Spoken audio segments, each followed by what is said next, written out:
Hey, I got 10 more reasons to be excited about 2019. So let's get to it. Yeah, it's Prodigy McGillicuddy's another 10 most anticipated movies of 2019. Hey everybody, it's Drewski McGillicuddy, and as you know, if you watched my first top 10 most anticipated movies of 2019 list, you would know that there were so many movies that I felt compelled to make a second list. Now, some of the movies on this list, they come out early in the year, and they look like they got potential, but the fact that they're coming out early in the year kind of scares me, kind of makes me think that it's just going to be another one of those, here's a movie we throw out at the beginning of the year, we give you a halfway decent trailer to bait you into going and paying for a ticket. Now, hopefully I can catch these on either a matinee or the discount Tuesdays that they have at my theater. Well, at least the first couple. Now, this first one on the list, everybody's gonna be like, what? Number 10? Yeah, it's my list. If you want to make a fucking list, you go make a list, okay? But as of right now, this is my list, and I put the movies in order that I wanted to put them in. All right, so we're gonna start off with number 10, and that is Child's Play. Now, I'll be the first to admit, I haven't necessarily been a fan of this franchise since Bride of Chucky. I don't remember hating Seed of Chucky the first time I watched it, but the second time I watched it, I couldn't even make it all the way through it. Something about Glenda and the whole Glenda thing bothers the fuck out of me. And it's not just because it's a boy that wants to be a girl, it's because it looks fucking stupid, and it's like one of the worst designs for a scary doll I've ever fucking seen.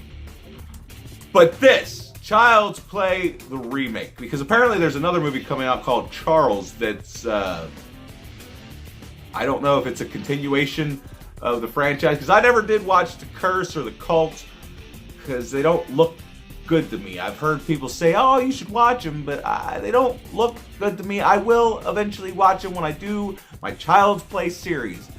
But we're not here to talk about that one. We're talking about this one that's going to completely wipe clean the slate, and the doll's no longer possessed by voodoo.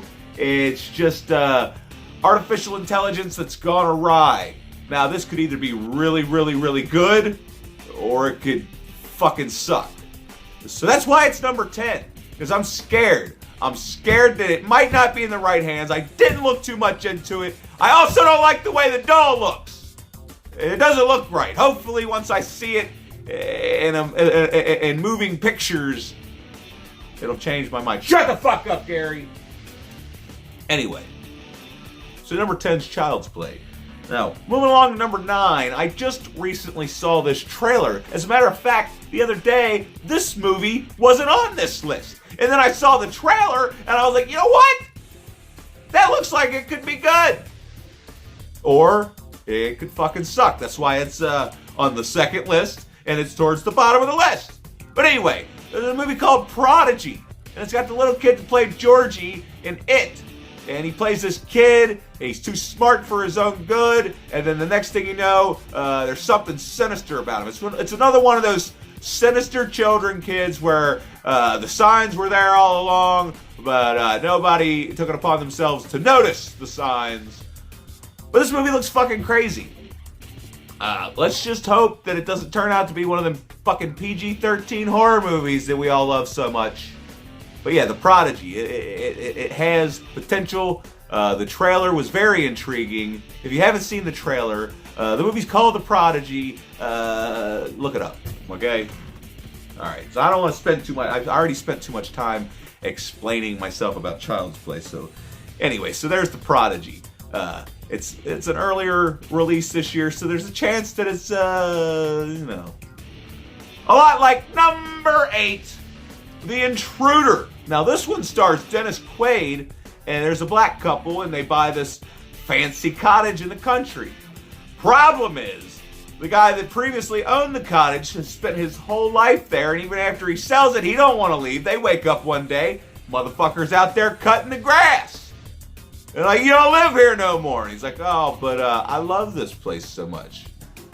And then it kind of looks like all those movies that came out recently with the other black people, like The Cradle Will Rock and Obsession, and what the hell's the other one? There's a bunch of them where it's like there's a black couple and then there's somebody else that's like trying to come between the black couple, and that's what this movie looks like. But it looks better than all those other when the bow break bullshits and stuff.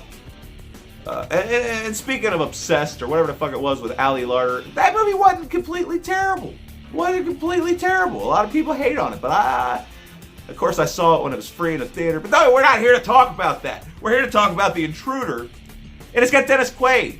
I mean, not that he's been in anything notable recently, but from the trailer, Gary, shut up. Anyway, my cat's in there playing with himself. Anyway, The Intruder looks intriguing.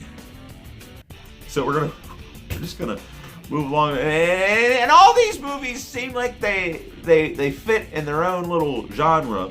Because number 7 is also slightly horror thrillery-ish, and it reminds me a little bit of Prodigy, but different, completely different, with the same kind of elements, I guess you would call.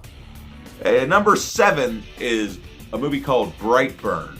Now, I just saw the trailer for this when I was making the original list, and I was like, oh man, I am going to have to make a second list now. Just because I wanted to talk about Brightburn. If you haven't seen the trailer for this looks fucking awesome. It looks awesome. It looks like a superhero movie that we should have gotten by now, but never did. Except it's not a superhero movie. So this ship crashes on Earth, and these people, they're infertile. They can't have kids. Well, there happens to be a baby in this space pod. So they take the baby, and they raise the baby into a small child, and then that small child realizes there's something different about him. Can you guess what it is?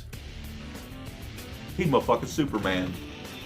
But he's not here to fucking save you. He's here to fuck shit up. So, yeah, Brightburn looks like it could kick a lot of ass. But there's still a small part inside of me that thinks that this movie looks like it could fucking suck really bad. But let's hope for the best. And that's what I'm doing with all these movies. I'm hoping for the best.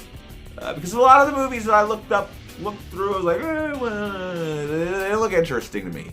All of these movies looked interesting. But they also looked like they could fail miserably. A lot like number 6. And I keep feeling like this movie keeps getting delayed and delayed and delayed and delayed. Just let me watch the fucking movie. And that's The New Mutants. Also, I decided, you know what, never mind, don't worry about it. The New Mutants. How the hell has this movie not come out yet? Like, I almost thought it was supposed to come out last year. But I've been excited about it ever since I heard that it's an X-Men movie, but it's slightly horror. Doesn't that intrigue you? Aren't you excited to see a horror superhero movie? Even though I just talked about one that was technically a horror superhero movie. But seriously, we've got a great cast of characters. You got Anna Taylor-Joy. You got the nerdy kid from Stranger Things. This could be good. It could be good. I could like it. Anything's got to be better than the trailer. Oh, have you seen the trailer for The Dark Phoenix? It looks fucking terrible. And I've been on the side of X-Men, you know, even The Last Stand, it could have been better, but it wasn't as terrible as everybody says. They just fucked a lot of shit up. And now you got this. Let's hopefully, because the New Mutants trailer looks pretty good. I just don't know what the fuck with the Dark Phoenix looks stupid. It looks like they're retreading shit they already did. But we're not here to talk about that. We're here to talk about number 5. And this is where, like, I really am excited for these movies. The past 5 are just movies that I thought looked interesting. These are ones I'm actually excited for. Number 5 is a movie that you know, probably shouldn't look as fun as it is. I mean, I never really had much interest in this character. But Shazam looks fucking awesome. It looks better than anything else that they have in the DCEU. Even Aquaman. I haven't seen Aquaman yet, but just something corny about that movie is... I mean, sure, there's something corny about Shazam, but I don't know. It looks like a whole lot of fun. Like everybody keeps saying, Big meets Superman or whatever the hell. So I think it has a lot of potential to be probably the best DCEU movie. All right, and then number 4. We're gonna wrap this up. We're gonna move it along. Number 4. Now, when I found out who was playing him and I saw the initial images, I was like,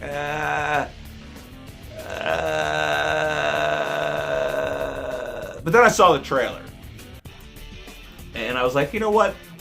This looks like fun. This looks like a lot of fun. But then I read some stuff about there was some problems on the production. I was like, you know what? It still looks like a lot of fun. So I'm going to go see Hellboy. And we're going to hope to God that it's as good as Guillermo del Toro's Hellboys. Because that's the thing. Like, Ron Perlman is Hellboy. I don't see how anybody's going to replace him. But then, you know, you see this trailer and you're like, okay. There's just something weird about the way he looks. But for the most part, he pulls it off. It's not that bad. So it looks like it's lighthearted and fun, kind of like the first one. So I'm intrigued. I've never really read the Hellboy comics, but I did love the first 2 movies. One of these days we'll talk about them. Anyway, we're going to move along to number 3, if you don't mind. Number 3, now,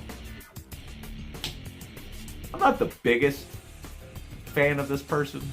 I appreciate them. They've got stuff that I really, really enjoy. But I wouldn't say I know everything they've done. But now they're going to make a movie about them. And the movie looks amazing. And I'm talking about Rocket Man.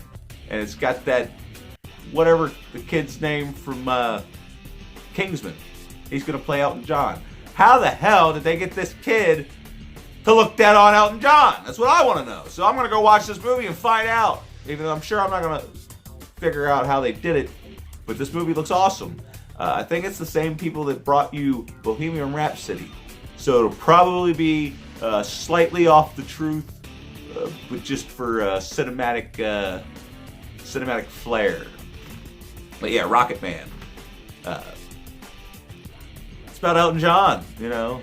Like I said, I'm not the biggest Elton John fan, but I definitely appreciate him. And, you know, he's done a lot for music over the years. Anyway, we're going to move on to number 2. Number 2 should have made my first list. I don't know what I was thinking. Maybe it's because I thought it was over with and done. And it's like, oh God, you're gonna throw a 4th one into the mix? Yeah, we're talking about Toy Story 4. Give me a real trailer, will ya? Even though I don't want to know everything, I just want to see, you know, something other than them dancing around in a circle with a spork. But yeah, I'm super excited for this movie. Hopefully it captures the magic of the first 3, because the first 3 are some of the best animated movies ever put to screen. I still think the first one's the best. They'll never top the first one, probably. But Toy Story 4, I mean, come on. Everybody know they want to see that. Now, everybody thinks this is a horror channel. This isn't necessarily a horror channel. I just happen to sit in front of my horror movies. This is a movie channel at heart. It just happens to be that I like horror movies more than regular other movies. But, you know, I'm not only going to talk about horror movies, which leads me to number 1, Aladdin. Yeah! Who the fuck knew this shit was coming out? I mean, we already got The Lion King coming out. You're going to give me Aladdin 2 in the same fucking year? I couldn't be more excited. Could not be more excited. Because, spoiler alert, if I were to ever do my top 10 Disney films, guess what 2 are number 1 and 2? Yeah, that's right. Lion King, number 1. Aladdin, number 2. So it would be fitting for this to be the number 1 on my second list, right? Yeah, well it is. Because Who isn't excited to see Aladdin? I mean, Aladdin's soundtrack rivals The Lion King's. I mean, come on, A Whole New World, one of the greatest songs of all time. Everybody fucking loves that song. Everybody knows all the words to that song. And if they say they don't, they're lying. They just don't want to sing in public. But anyway, yeah, Aladdin. It's going to be magical. It's going to be fucking magical. The only problem I can see with Aladdin being that Robin Williams is dead. And it's such a shame because he's the only genie there will ever be in my book. I highly doubt that they're going to find somebody to play the genie that's going to capture our hearts like Robin Williams did. But anyway, that's my list, okay? Hopefully it's not fucking too goddamn long because, But anyway, I got to go. I don't even know if I'm going to put numbers by it. You're just going to have to count and keep track of what number it is yourself. Or maybe I'll put the number by it. I don't know. But I got desperate. I had to go find a part-time job to hold me over until I go back to work. So I got to go deliver some pizzas. Hopefully I make some decent money. Because, I fucking hate delivering pizzas.